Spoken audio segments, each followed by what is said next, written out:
Olá, amigos do canal, bem-vindos a mais um vídeo do Dicionário do Investidor. Esse vídeo de hoje, agora sim, documentos oficiais para a gente falar sobre aluguel de fundos imobiliários.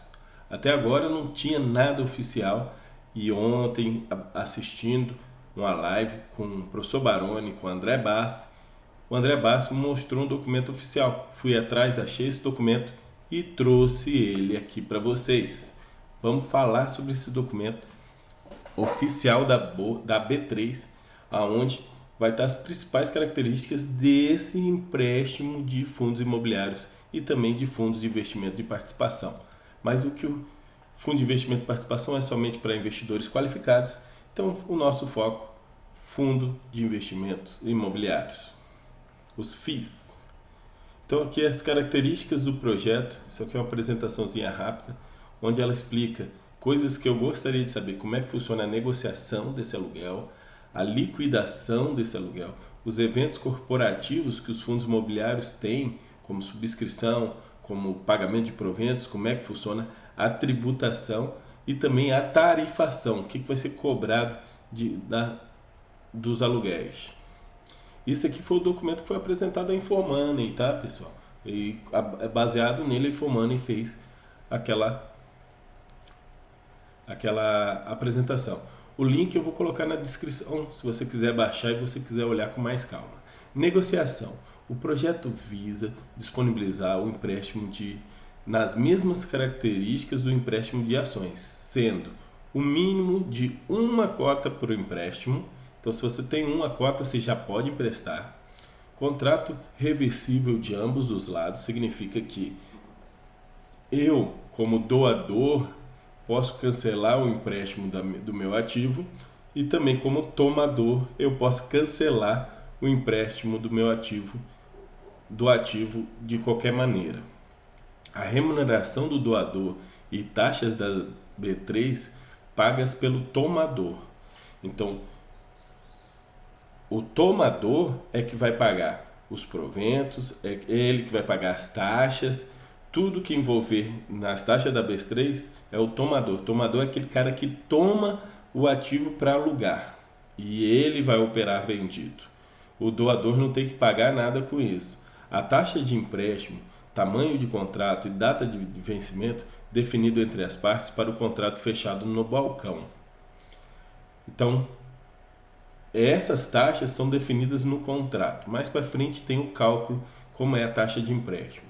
Contrato padronizado, vencimento a cada 33 dias e renovação automática para os contratos fechados via negociação eletrônica, que vai ser a grande maioria. Então vai ser contrato fechado, vencimento a cada 33 dias e renovação automática.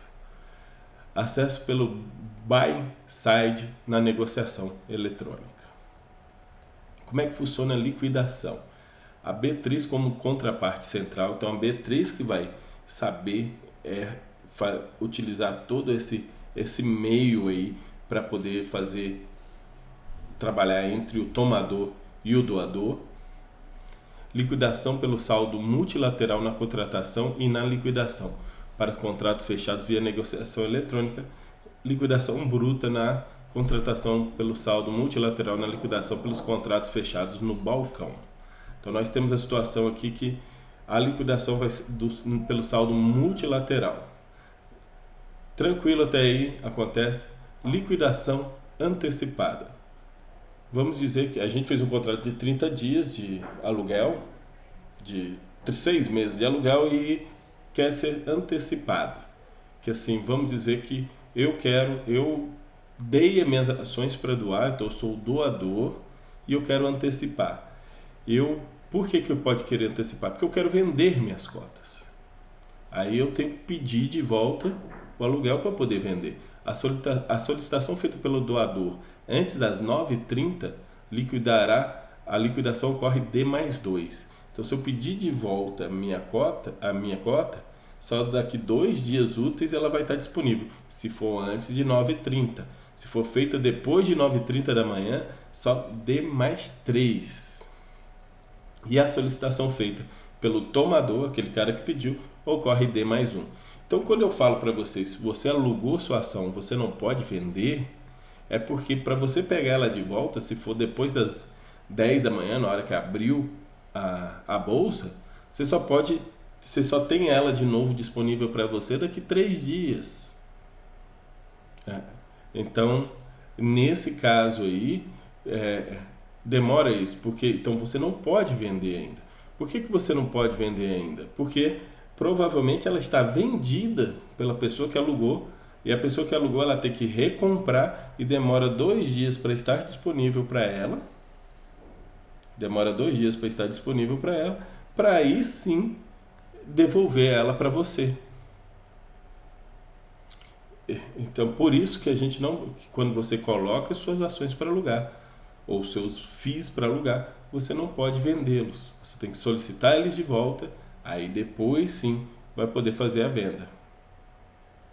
Se for antes das 9h30 da manhã, você até pode, dependendo da corretora, conseguir vender no mesmo dia. Mas se for depois de 9h30 da manhã, só no dia seguinte você consegue vender aquela cota que você emprestou para alguém alugar.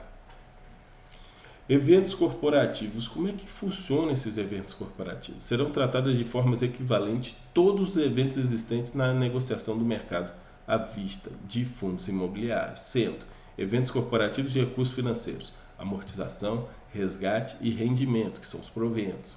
Então, isso aí tudo vai estar lá no projeto, no contrato. Então, se acontecer de ter proventos, a pessoa que alugou vai me pagar os proventos. Se acontecer amortização, a pessoa tem que me pagar a amortização. Tudo isso é pago. Eventos corporativos em ativos sem alteração do ativo-alvo, grupamento, desdobramento, isso é tranquilo. Eventos corporativos em ativos com alteração do ativo de objetos, cisões e incorporações, também sem problema.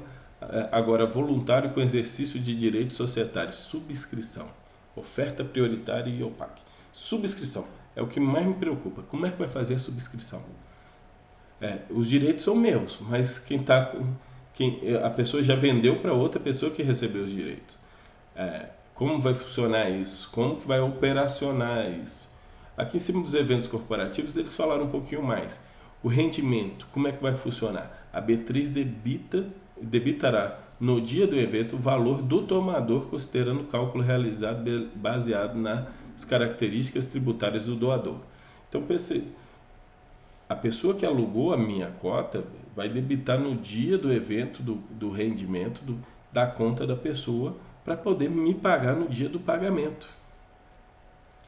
Eu não vou receber do administrador da minha cota, vou receber dessa pessoa que pegou de aluguel de mim, porque ele vendeu para outra pessoa. E na amortização a mesma coisa, tanto o rendimento quanto a amortização. Em caso de resgate, o valor bruto deve ser provisionado para o pagamento ao doador. Então, mesmo se eu resgatar, mas já passou a data com, vai ser aprisionado e eu vou receber, mesmo em caso de resgate. Em caso de subscrição, eles botaram essa tabela aqui que realmente é bem confusa, mas vamos lá, vamos entender. Em caso de subscrição, para que seja oferecido o tratamento equivalente, o evento contará com os seguintes prazos: data ex D+1, virada de custódia, que é quando muda a custódia de uma pessoa para outra pessoa, D+2, início de devolução dos direitos, D+3. Então, se eu tiver direitos, quanto tempo que o doador tem que me dar os meus direitos de volta disponíveis para mim, D+3. E se não for negociado os direitos, como é que faz? Não sei. D+5 para precificação dos direitos. Então, D+5 caso eu queira receber o valor dos direitos, são D+5. Fim da devolução dos direitos, D+7. Então, vai receber de D+3 até D+7, ele tem que me dar os direitos de volta. D+8, o doador escolhe o contrato filhote ou liquida financeiro. Então, D+2, o doador vai escolher se ele quer receber os direitos e subscrever, ou se ele quer a liquidação financeira desses direitos. D+9, ele recebe a liquidação financeira se ele escolher a liquidação financeira. D mais 10 ele faz a subscrição, se ele escolhe fazer a subscrição, que são as duas opções que ele tem, fazer subscrição ou vender os direitos. Só fico preocupado em subscrições que não se pode negociar direitos. Tributação para os fundos de investimentos imobiliários aí. Os rendimentos recebidos pelos cotistas, pessoa física, são isentos quando... ele simplesmente repete aqui se são isentos se ele tiver menos de 10%, se o fundo de investimento tiver no mínimo 50 cotistas ou mais, ele também é isento, e as cotas de FII foram negociadas exclusivamente em bolsa ou mercado de balcão. Então aqui são isentos. Essa isenção só é válida para os valores recebidos como rendimento. Caso de ganho de capital, 20%. Então, se a pessoa vendeu e comprou mais barato e teve lucro, 20%. Fica vedada a participação de... Aqui, fica vedada a participação no empréstimo de clientes que possuem mais de 10% de código FII. Então, se um fundo imobiliário, se um cliente, pessoa física, tiver 10% de um fundo imobiliário, ele não pode ser doador nem emprestador nesse empréstimo. Remuneração do doador. Gente, olha esse cálculo. O valor da liquidação da taxa de empréstimo vai ser igual ao preço referência do ativo vezes quantidade de ativos vezes 1 mais a taxa efetiva anual referente ao empréstimo, que eu não sei qual é, elevado a N, o número de dias compreendidos, o dia subsequente à data de registro do contrato e a data de encerramento. Então, vencimento ou liquidação antecipada. Menos 1. Esse cálculo aqui vai calcular quanto você vai receber quando você fizer uma doação. Quando tiver disponível essas taxas de juro efetivo anual, que ainda não está disponível, aí nós vamos fazer alguns exemplos aí para vocês. Já tem disponíveis das ações. O empréstimo de ativos, como é que vai funcionar a tarifação, que é paga por quem aluga, pelo tomador. Está aqui o cálculo também, como é que é feito. E explicando aí, as taxas, isso aqui é onde a B3 mais tem interesse que isso funcione, porque ela vai ganhar mais um dinheirinho extra por isso. E acabou a apresentação.